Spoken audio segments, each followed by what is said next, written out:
Congress India बचाने के लिए कुर्बानी दे रही है? क्या मोदी को रोकने के लिए कांग्रेस कम सीटों पर चुनाव लड़ने को तैयार है? ये वो सवाल हैं जो इस वक्त हर गली मोहल्ले में चर्चा का मुख्य मुद्दा है। एक बार फिर मोदी सरकार के नारे के साथ नरेंद्र मोदी खड़े हैं। तो विपक्ष का गठबंधन इंडिया भी देर से ही सही लेकिन पटरी पर लौटता नजर आ रहा है और इसने पूरे चुनावी माहौल को और भी ज्यादा रोमांचक बना दिया है। आज एबीपी न्यूज के पॉलिटिकल शो ऐलान जंग में आप 1-2 नहीं 225 सीटों पर इंडिया की सीट शेयरिंग का ब्लूप्रिंट देखने वाले हैं। आज हम आपको बताएंगे आखिर कब कहां सीट शेयरिंग को अंतिम मोहर लग सकती है। सबसे पहले बात देश की राजधानी दिल्ली की। लोकसभा की सिर्फ 7 सीट है लेकिन इसका राजनीतिक महत्व 7 से कहीं ज्यादा है। यहाँ अरविंद केजरीवाल की आम आदमी पार्टी और कांग्रेस के सामने मोदी की चुनौती है। 14 हो या 19, बीजेपी के उम्मीदवार जीतकर हीरो बने और विपक्ष 0 पर रहा। सूत्रों के मुताबिक दिल्ली में आम आदमी पार्टी 4 और कांग्रेस 3 सीटों पर चुनाव लड़ सकते हैं।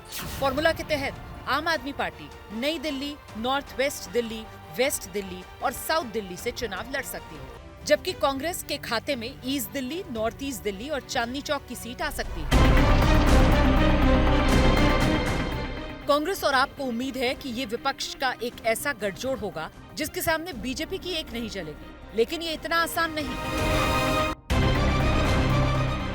दिल्ली में दोस्ती का असर हरियाणा और गुजरात में भी दिखना शुरू हो गया। पंजाब में भले ही दोनों पार्टियों में बात ना बनी हो, बाकी राज्यों में दोनों दल साथ नजर आ सकते हैं।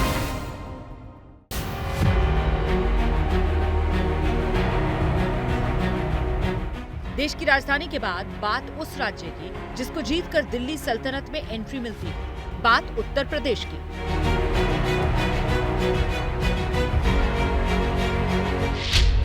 उत्तर प्रदेश में लोकसभा की 80 सीट आती है और ये ही पहला प्रदेश है जहां इंडिया गठबंधन अपने आपसी क्लेश को खत्म कर आगे बढ़ पाया।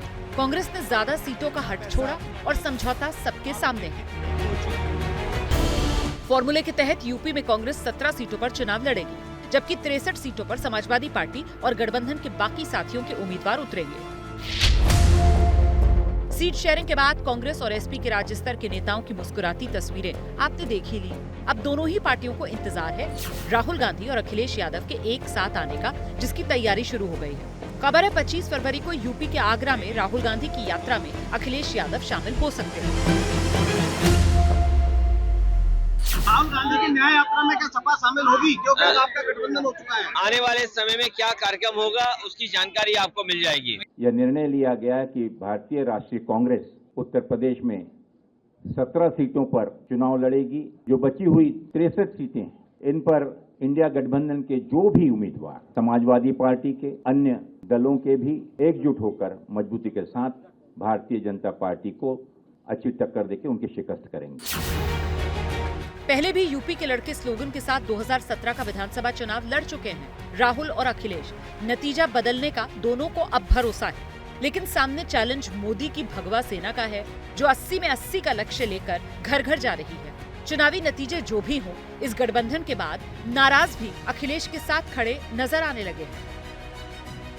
देखिए, सबसे पहली बात है कि अगर सीटों की चर्चा होगी तो उस पे राष्ट्रीय अध्यक्ष जी और माननीय अखिलेश यादव जी साथ बैठ के ही बात करेंगे और उसमें पहले की बात ही हमेशा से ही उन्हीं के पास ये अधिकार होंगे और वो हमारी जिम्मेदारियां क्या होंगी और हमारा काम क्या होगा इसको डिसाइड करेंगे। हम पहले भी साथ में थे, आज भी हम साथ में हैं और गठबंधन में हैं और वो हमारा नेतृत्व कर चुके हैं 2022 में। तो जैसा भी जो भी काम हमारे लिए वो समझेंगे, ये सारे अधिकार उनके पास हैं।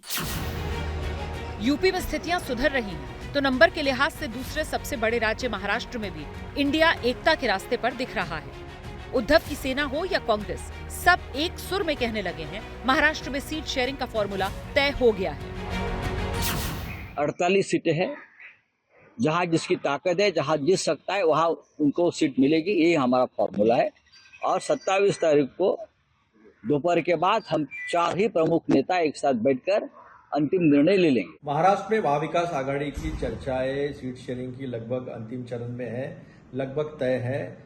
महाराष्ट्र में सब कुछ अच्छा चल रहा है और प्रकाश आंबेडकर जी की बहुजित वंचित आघाड़ी वो भी हमसे जुड़ गई है। तो भाजपा को एक तरह का डर सता रहा है, रात में नींद नहीं आ रही है। हाल ही में उलट-पुलट से चर्चा में आए बिहार में इंडिया की राह के कांटे खत्म हो रहे हैं। बिहार में राहुल की यात्रा में जिस तरह तेजस्वी ड्राइवर सीट पर सवार हुए, उसने स्थितियों को काफी हद तक साफ कर दिया।